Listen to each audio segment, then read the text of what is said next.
ఓం నమ శివాయ శ్రీమాత్రే నమ. మిత్రులకి శ్రేయభిలాషులకి అలాగే నన్ను ఇంతగా ఆదరిస్తున్న యూట్యూబ్ ప్రేక్షకులందరికీ కూడా పేరు పేరు ధన్యవాదాలు. మిత్రులారా, మీ అందరికీ కూడా ఆ పరాదేవత ఎల్లవేళలా మీతో ఉండి మీ మనోవాంఛ నెరవేర్చాలని మనస్ఫూర్తిగా కోరుకుంటున్నాను. చాలామంది మిత్రులు, అక్క చెల్లెళ్ళు మెయిల్స్లోను కామెంట్స్లోను గురువుగారు మాకు నిత్య జీవితంలో ప్రతిరోజు కూడా అనేక రకాలైన సమస్యలు ఎదుర్కొంటున్నాము, బయటపడడానికి మార్గం చెప్పండి.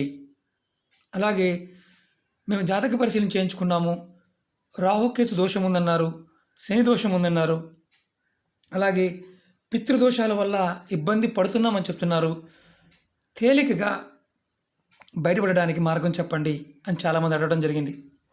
ఈరోజు మనం ఒక తేలికైన అద్భుతమైన మన ఇంట్లో ఉండే వస్తువులతో చేయగలిగే ఉపాయం చెప్తాను. మనం స్నానం చేసే నీళ్ళల్లో కొన్ని పదార్థాలు కలుపుకొని స్నానం చేయడం వల్ల మనం ఏదైతే సమస్యలు, ఇబ్బందులు వీటి నుంచి బయటపడవచ్చు. అందులో ప్రతి చిన్న విషయానికి కుటుంబ సభ్యులు గనక గొడవలు పడుతూ ఉంటే వారికి ఈ ఉపాయం అద్భుతంగా పనిచేస్తుంది. అలాగే మనం చేస్తున్న పనుల్లో ఆటంకాలు ఏర్పడుతూ ఉన్నా, మనం అనుకున్న టయానికి పనులు పూర్తి చేయలేకపోయినా, అంటే పూర్తి కాకపోవడం ఇలాంటి జరుగుతూ ఉన్నా, దానికి దోషం ఏంటంటే సహజంగా ఎన్ని పూజలు చేసినా ఫలితాలు రావడం లేదు అనేవారందరూ కూడా, ఏ ప్రయోగం చేసినా ఫలితం రావడం లేదు అనేవారందరూ కూడా పితృదోషాలతో బాధపడుతున్నారు అర్థం. అంటే పితృదేవతలు గనక మనకు సహకరిస్తే మనం చేసే ప్రతి పూజ, ప్రతి క్రియ ఏదైనా సరే తేలికగా అవుతుంది. లేకపోతే చాలా కష్టపడే, అంటే కష్టం అంటే మామూలు కష్టం కాదు. ఎంత కష్టపడ్డా 100 సార్లు కష్టపడితే ఏదో ఒక్కసారి ఫలితాన్ని ఇస్తూ ఉంటుంది. చాలామంది దీనివల్ల భగవంతుడిని కూడా దూషిస్తారు. అంటే భగవంతుడు మాకేం చేయడం లేదు, భగవంతుడికి ఎంత పూజ చేస్తున్నాము అంటూ ఉంటారు. అలా జరుగుతుంది అంటే అర్థం ఏంటంటే మీ జాతకంలో పితృదోషాల యొక్క ప్రభావం ఉందని అర్థం. మీరు ఈ ఉపాయం చేయడం వల్ల, ఈ తేలికైన ఉపాయం చేయడం వల్ల మీరు పితృదోషాల నుండి కూడా బయటపడతారు. అలాగే వారు శాంతిస్తారు.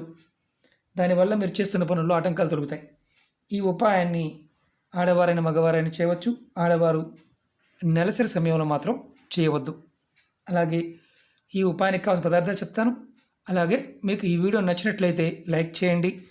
ఛానల్ని కొత్తగా చూసేవారు సబ్స్క్రైబ్ చేసుకోండి. పక్కనే ఉన్న గంట సింబల్ని యాక్టివేట్ చేసుకోండి. 10 మంది మిత్రులకి షేర్ చేయండి. అలాగే మన ఛానల్, కొత్త ఛానల్ 2 వీడియో డిస్క్రిప్షన్ బాక్స్లో పెట్టడం జరిగింది, వాటిని కూడా సబ్స్క్రైబ్ చేయండి. పక్కనే ఉన్న గంట సింబల్ని యాక్టివేట్ చేసుకోండి. రాబోయే రోజుల్లో వాటిల్లో కూడా ఇందులో ఉన్న వీడియోలు, కొత్త వీడియోలు కూడా పోస్ట్ చేయడం జరుగుతుంది. ఈ ఉపాయానికి కావాల్సిన పదార్థాలు, మనం ఈ ఉపాయాన్ని ఎప్పుడు చేయాలో ముందు చెప్తాను. అలాగే ఈ ఉపాయాన్ని శనివారం ఉదయం చేయవచ్చు. అలాగే ఈ ఉపాయానికి కావాల్సిన పదార్థాలు పచ్చకర్పూరం లేదా కర్పూరం ఆయిల్. ఇలా ఉంటుంది కర్పూరం ఆయిల్. దీన్ని క్యాంపర్ ఆయిల్ అంటారు. కర్పూరం ఆయిల్ మనం ఇది ఆయుర్వేద షాపుల్లోనూ ఆన్లైన్లో కూడా దొరుకుతుంది. పచ్చకర్పూరాన్ని కంపల్సరీగా పచ్చకర్పూరం వాడడానికి ప్రయత్నం చేయండి. మీరు శనివారం ఉదయం స్నానం చేసే నీళ్ళల్లో ఇంత ముక్క, చిన్న ముక్క, ఇదిగోండి ఇంత ముక్క ఇలా పౌడర్ చేసుకొని మీరు నీళ్ళలో వేసుకోవచ్చు. చూపిస్తున్నాను మామూలుగా ఇలా నీళ్ళలో వేసుకోవచ్చు. లేదంటే 2 చుక్కల ఆయిల్ని, క్యాంపర్ ఆయిల్ని నీళ్ళలో వేసుకోవచ్చు. మీరు ఆయిల్ కూడా వాడవచ్చు, పచ్చకర్పూరం డైరెక్ట్గా కూడా వాడవచ్చు. ఇలా వేసుకుని స్నానం చేయడం వల్ల మీరు ప్రతిరోజు కూడా ఉదయం సాయంత్రం కూడా చేయవచ్చు. ఇలా చేయడం వల్ల మీకు అదృష్ట ద్వారాలు తెరుచుకుంటాయి. మీ జాతకంలో ఉన్న దురదృష్టం తొలగడానికి అదృష్ట ద్వారాలు తెరుచుకుంటాయి. మీరు రాహుతోనూ, అంటే జాతకంలో రాహుకేతు దోషము, శని దోషము, వీటి నుండి బయటపడడానికి అవకాశాలు ఏర్పడతాయి. ప్రతి శనివారం ఈ ఉపాయాన్ని చేయండి. రెగ్యులర్గా చేస్తాము అనుకునేవారు కూడా రెగ్యులర్గా చేయవచ్చు, ఎటువంటి ఇబ్బంది లేదు. అలాగే ఇంకొకటి ఏంటంటే పితృదోషాల నుండి బయటపడడానికి, ఎవరైతే ఏది చేసినా కలిసి రావడం లేదు అనుకుంటున్నారో వారు ఈ చిన్న పరిహారం చేసి చూడండి. అద్భుతమైన ఫలితాన్ని ఇస్తుంది. సమస్యల నుండి, కష్టాల నుండి బయటపడడానికి కూడా ఈ ఉపాయం ఉపయోగపడుతుంది. శుక్రవారం రాత్రి పడుకునే ముందు ఒక గిన్నె తీసుకోండి. దానిలో కొంచెం నీరు తీసుకోండి. చూపిస్తాను మీకు నేను. నీరు తీసుకొని దానిలో చిటికెడు నల్ల నువ్వులు, ఇదిగోండి నల్ల నువ్వులు, చిటికెడు అంటే ఇంత, చూడండి ఇంత, దీంట్లో వేయండి. మీకు చూపించడం కోసం చేస్తున్నాను.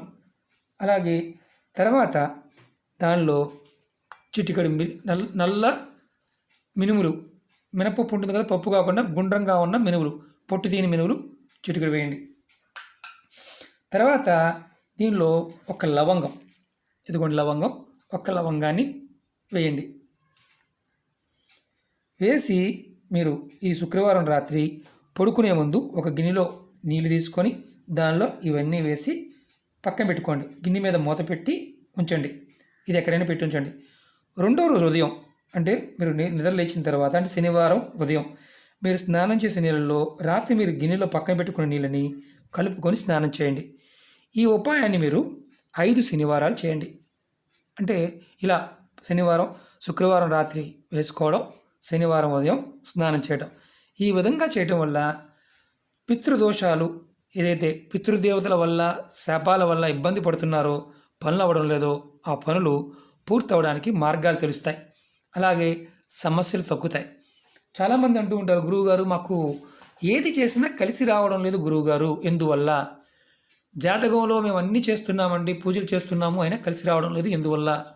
పితృదోషాలు ఉన్నా, శాపాలు ఉన్నా మనం ఏది చేసినా అంత అనుకూలతగా ఉండదు. అలాగే ఈ ఉపాయానికి మనకు కొన్ని అనుమానాలు ఉంటాయి.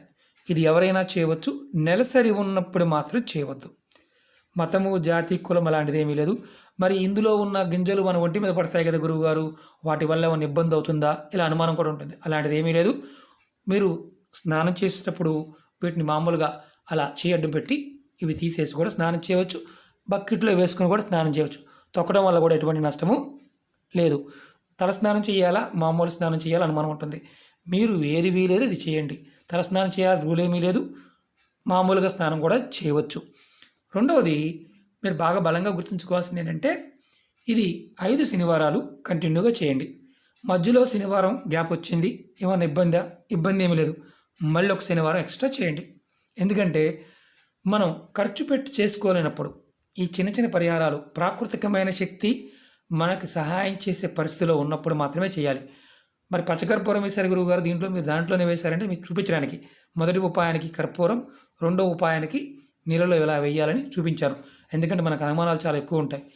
ఎవరికైనా సరే అర్థమైతే చేయండి, అర్థం కాలేదనుకోండి పొరపాటున ప్రయత్నం చేయమాకండి. మా దగ్గర ఇది లేదండి, వేరేదంతా చేయవచ్చా, అసలు సబ్స్టిట్యూట్ గురించి ఆలోచించకండి, అంటే ఆల్టర్నేటివ్ గురించి ఆలోచించకండి. అవకాశం ఉంటేనే ప్రయత్నించేయండి.